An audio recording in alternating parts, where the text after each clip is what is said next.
legislature is looking to accept all of the stimulus money. How much of that are you willing to take on? Well, nothing has changed in my mind in terms of what the stimulus package will do to our nation and will do to our state. It grows the national debt, and it forces the state to be in this deficit spending mode, and I don't like that. I think that the worst thing that a governor can do is be part of this problem of growing national debt and not doing all that they can to eliminate that problem.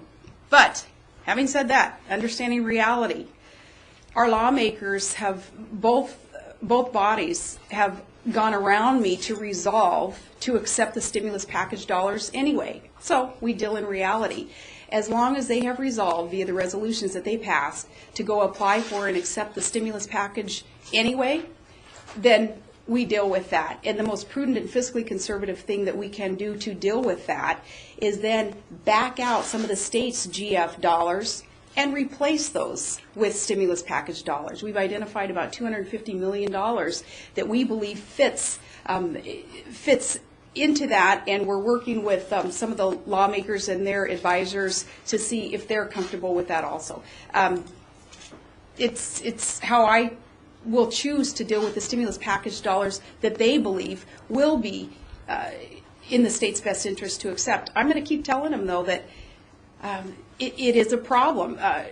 Managing the public's expectations when these programs are expanded with these dollars, to assume that in 18 or 24 months the public will accept that we cut off some of the program expansion or that we lay off some of the public employees that will be hired with these dollars. It's a tough thing to manage the public's expectations and to grow government and then think we're going to scale it back in 2 years. Tough thing to swallow. So you'll accept all the money and then back out some to replace with GF? Our discussion this afternoon with lawmakers will be on that, on wanting to work with them to get them to see the light in how this is doable technically and legally. We believe that it is doable. We can back out state GF funds, replace them with stimulus dollars, and then they at the end of the day have fulfilled their resolution of accepting the dollars, and I'll feel better about it because then all those dollars will not just be additional dollars, but they will be replacement. And I do beg to differ with lawmakers who say, well, there aren't really all the strings attached that the administration said there were to these funds. Yeah, there's strings attached to every single federal dollar that comes our way.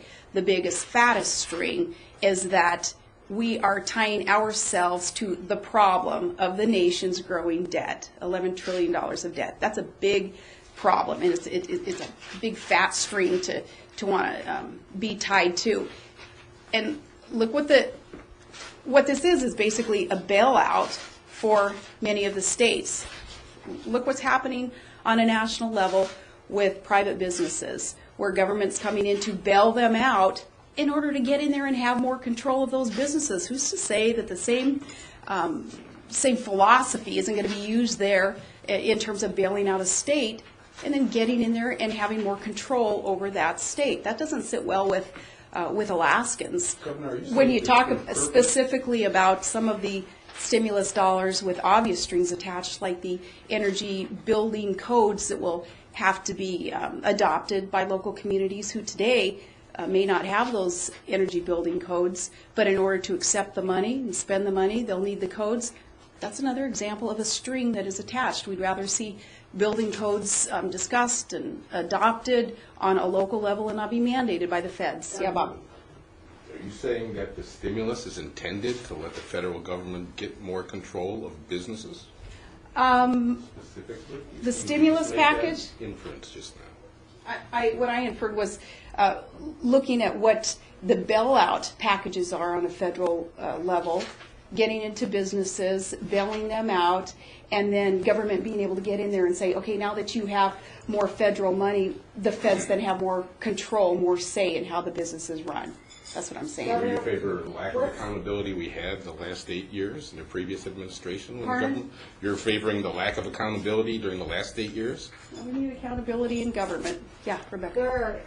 You know, what's the difference? You say the biggest string is just tying ourselves to federal money, but for years and years we've been taking billions each year in federal money, not just for the capital budget, but in operating, and it often has strings attached as well. Yeah, that's right. So It's all a why problem. now is this a problem when it's not? It was a problem then too, and it was a problem when I first got elected and saw that we still had so many earmarks, for instance, that had been requested under previous administrations, and we scaled that back so drastically that I think we're down to maybe 8 earmarks, is it, Karen?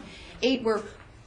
Here in Alaska, we have an opportunity. We have more of an opportunity here than any other state in the nation to be part of the solution and not part of that problem that you're articulating there, Rebecca. And the solution is development within our own resource-rich state. The only way we're going to get to do that, though, is for the feds to give us that allowance to develop.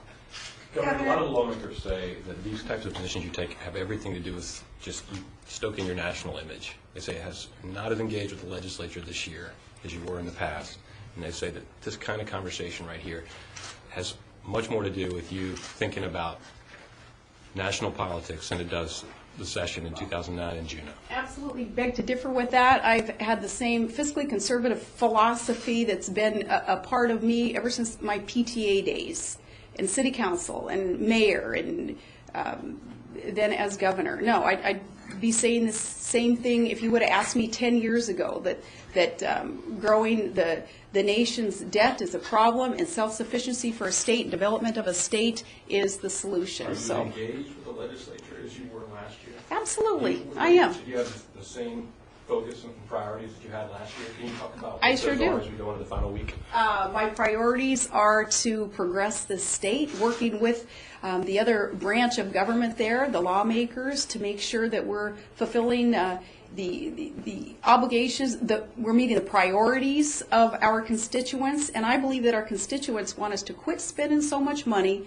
and want us to develop the resources responsibly in this state. That's my priority. It's been my priority since I was a candidate for governor. Nothing has changed.